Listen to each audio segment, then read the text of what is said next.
Congress party పాలనలో ప్రజలు సుఖంగా ఉన్నారని ఇచ్చిన మాట నిలబెట్టుకున్న ముఖ్యమంత్రి రేవంత్ రెడ్డికి కాంగ్రెస్ పార్టీ మహిళా నాయకురాలు లలిత శుభాకాంక్షలు తెలిపారు. మహిళలకు ఉచిత బస్సు ప్రయాణం, ఇందిరమ్మ పథకం కింద ఇళ్లు, 18 నుంచి 55 సంవత్సరాల వయసు కలిగిన మహిళలకు 2500 రూపాయలు ఉచిత పెన్షన్ మంజూరు చేయటం సంతోషకరమన్నారు. 500 రూపాయలకు గ్యాస్ సిలిండర్ ఇవ్వడంతో మహిళలు డబ్బును పొదుపు చేసే అవకాశం ఉందన్నారు. దొరల పాలన నుండి విముక్తి చేసి దొరల గడిని బద్దలు కొట్టిన ఘనత ముఖ్యమంత్రి రేవంత్ రెడ్డికి దక్కిందని లలిత ధీమా వ్యక్తం చేశారు. ఈ 6 గ్యారెంటీలు ఏవైతే ఉన్నాయో ఇవి వచ్చేసి ఆల్రెడీ 3 నెలలు 90 రోజుల్లో మేము ఇస్తాము అన్న కాంగ్రెస్ పార్టీ ఏదైతే అధినేతలు ఉన్నారో వాళ్ళు 10 రోజుల్లోనే మీరు చూడండి 10 రోజుల్లోనే కొన్ని రిలీజ్ చేశారు. ఆల్రెడీ మహిళలకు వచ్చేసి బస్సు ఫ్రీ వచ్చేసింది. నెక్స్ట్ జనవరి 1 నుంచి మనకి సిలిండర్ వస్తుంది, గ్యాస్ సిలిండర్ 500కే వస్తుంది. ఇప్పుడు ఇల్లు ఎవరికైతే లేవో వాళ్ళకు కూడా అప్లికేషన్లు పెట్టుకోమని అది కూడా రిలీజ్ చేశారు. ఇప్పుడు ప్రోగ్రాం ముఖ్య కారణం అదే. ఎవరికైతే ఇల్లు లేవో పేదల వాళ్ళకి ఇల్లు ఇవ్వడం జరుగుతుంది.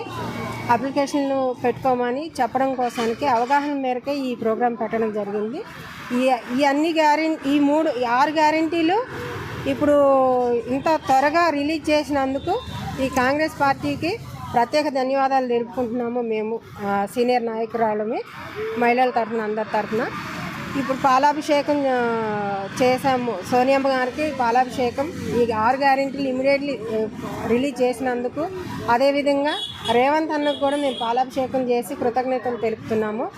మేము ఈ సంతోషాన్ని వ్యక్తపరుస్తూ ఇంకా ఏవైతే ఉన్నాయో ఎవరికి ప్రజలకు కానీ కార్యకర్తలకు కానీ ఎవరికైనా సరే కొంచెం ఇబ్బందులు లేకుండా ఇంకా కొంచెం టైం తీసుకున్నా పర్లేదన్న రేవంత్ అన్న ప్రత్యేకించి మీకు నేను చెప్పాలనుకుంటుంది ఏంటంటే ఈ గొడవలు రాకుండా మన ప్రభుత్వం ఏదైతే ఉందో ఇది కంటిన్యూ నిలబడాలని కోరుకుంటూ ఇంకా రాని వాళ్ళు ఎవరైతే ఉన్నారో వాళ్ళందరికీ కూడా చేరే విధంగా మన ప్రభుత్వం తీసుకెళ్లాలని, వాళ్ళకి ఎవరికి కూడా రాలేదు అని బాధపడే వాళ్ళు ఉండకూడదు. లాస్ట్ టైం మనం చూసాము గతంలో ఉన్న ప్రభుత్వం ఎలా చేసింది అనేది. అలాంటి చెడ్డ పేరు తీసుకురాకుండా మన ప్రభుత్వం వచ్చింది. ఇప్పుడు 10 రోజుల్లోనే గ్యారెంటీలు ఏవైతే ఉన్నాయో 2 ఆల్రెడీ అమల్లో ఉన్నాయి, ఇంకా 4 కూడా అమలుకి వస్తాయి.